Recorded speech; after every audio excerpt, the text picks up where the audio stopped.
పిల్లలు వచ్చేసి వడ కావాలన్నారు. అప్పటికప్పుడే పప్పు రుబ్బడం ఎలా అనేసి నేనేం చేసా, ఇంట్లో అయితే అటుకులు ఉన్నాయి. సో అటుకులతో వడ అయితే ట్రై చేసా. ఎలానో చూద్దామా. ఫస్ట్ వచ్చేసి అటుకులు అయితే తీసుకుని బాగా వాష్ చేసి ఒక 2-3 టైమ్స్ అయితే బాగా వాష్ చేసుకోవాలన్నమాట. ఈ విధంగా వాష్ చేసుకుని బాగా వాటర్ని అయితే తీసేసి దాన్ని డివైడ్ చేసుకోవాలి. సో ఈ విధంగా మొత్తం అంతా వాటర్లో నుంచి అటుకులను అయితే తీసేసుకుని అందులోకి కొంచెం శనగపిండి అయితే వేసుకోవాలి.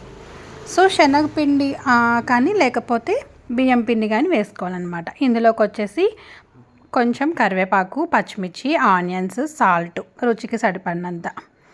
సో ఈ విధంగా బాగా కలిసేలాగా కలుపుకోవాలి. ఇందులో మనం ఆల్రెడీ వాటర్ అయితే ఉంటుంది కాబట్టి అటుకుల్లో సో బాగా కలిపేసుకొని ఈ విధంగా అయ్యేలాగా కలుపుకోవాలన్నమాట. మనం వడ అయితే ఎలా అయితే వేస్తామో ఆ విధంగా షేప్ వస్తుందా లేదా అని చూసుకోవాలి. దాన్ని బట్టి మనకి ఇంకా లూజ్గా ఉంటే బియ్యం పిండి వేసుకోవచ్చు, శనగపిండి అయితే వేసుకోవచ్చు. ఈ విధంగా ఆయిల్ హీట్ అయిపోయిన తర్వాత సో మనం దగ్గర నుండి వేయాలంటే భయపడతాం కాబట్టి నేనైతే ఇలా అట్ల పుల్లకి కొంచెం ఆయిల్ అయితే రాసుకొని దీని మీద ఇలా వడ వేస్తే మనకి పర్ఫెక్ట్గా అయితే వచ్చేస్తుంది. ఎక్కడ విడిపోకుండా చాలా పర్ఫెక్ట్గా అయితే వస్తుందన్నమాట. సో చాలా బాగుంది వడ.